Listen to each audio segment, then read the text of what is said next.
Oi, pessoal! O tema de hoje vai ser sobre transplante hepático pediátrico.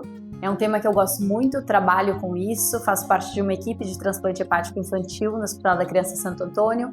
Fiz meu mestrado, meu doutorado, fui para fora, então é um tema que eu tenho um amor muito grande e eu gostaria de conversar com vocês um pouquinho sobre isso. Então, meu nome é Melina Otis Meleri, sou gastroenterologista e patologista pediátrica. Então, se quiser saber um pouco desse tema, me segue nesse vídeo. Bom, então as pessoas me perguntam muito por que as crianças precisam transplantar?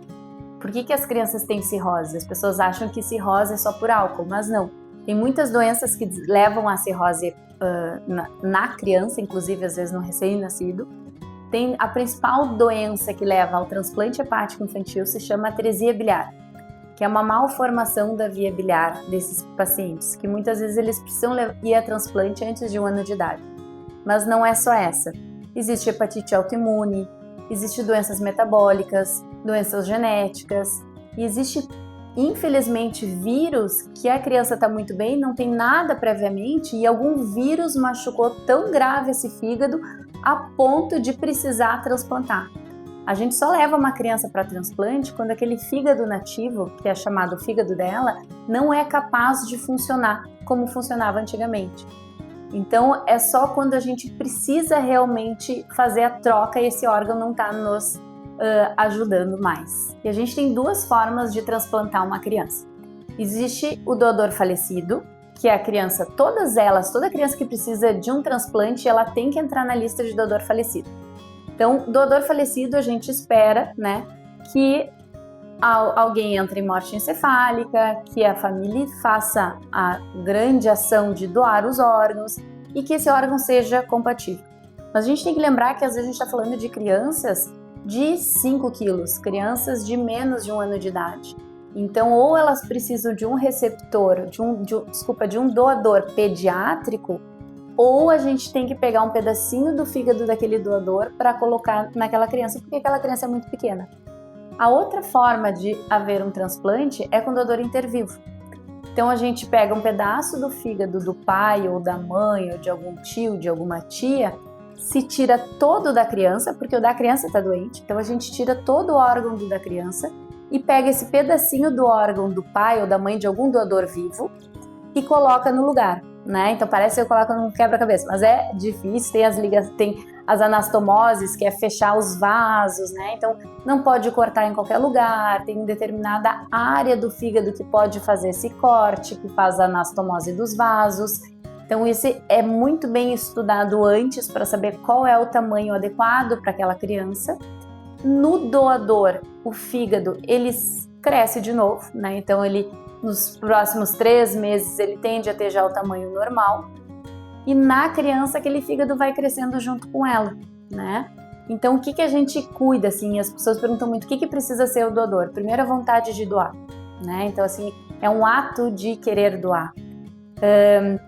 Tem que ser uma pessoa saudável, Então não pode ser uma pessoa que bebe, não pode fumar, não pode ser uma pessoa obesa, e a tipagem sanguínea tem que ser a mesma daquela criança. Então esses são os critérios para poder ser um doador.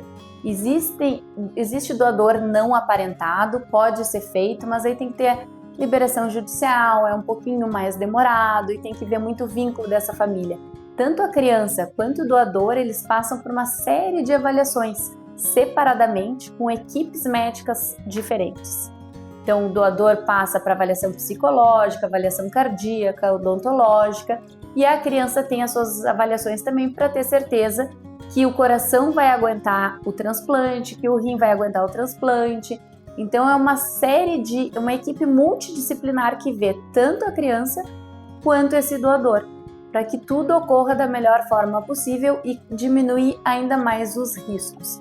Transplante intervivo, uma parte bacana é que a gente leva a criança ao receptor no melhor momento para fazer o transplante. A gente não espera a doença progredir, a gente não espera a doença trazer suas complicações para fazer um transplante. Bom, as crianças que transplantam fígado, elas precisam ficar fazendo uso pro resto da vida do imunossupressor, que é um medicamento que faz com que aquele órgão que foi colocado, que não era dela previamente, não rejeite, Então, não venha brigar que o corpo dela não venha brigar contra aquele órgão que a gente colocou. Então, o imunossupressor, ele logo após transplante, a gente usa ele em doses mais altas, mas com o decorrer do tempo nós vamos diminuindo, né? Deixando com que a criança tenha mais imunidade, mais defesas. Então, o primeiro ano de transplante é um ano um pouco mais, né, assim, com dificuldades, mais turbilhonado, que pode dar quadros mais de infecção, porque a gente tende a ficar com a imunossupressão mais elevada. Mas a tendência é a criança transplantada ter uma vida normal como qualquer outra. Aliás, o transplante foi feito para isso, né? Para a gente trazer a vida de volta para eles.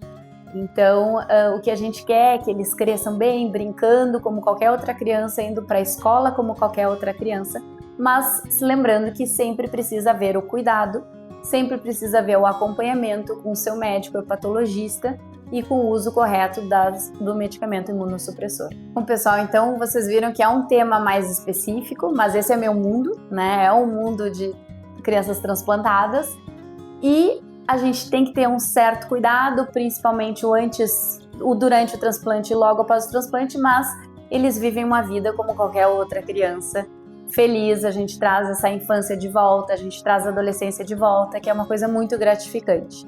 Então, se você gostou, se tiver alguma dúvida, deixa a sua pergunta que eu respondo e até o próximo vídeo.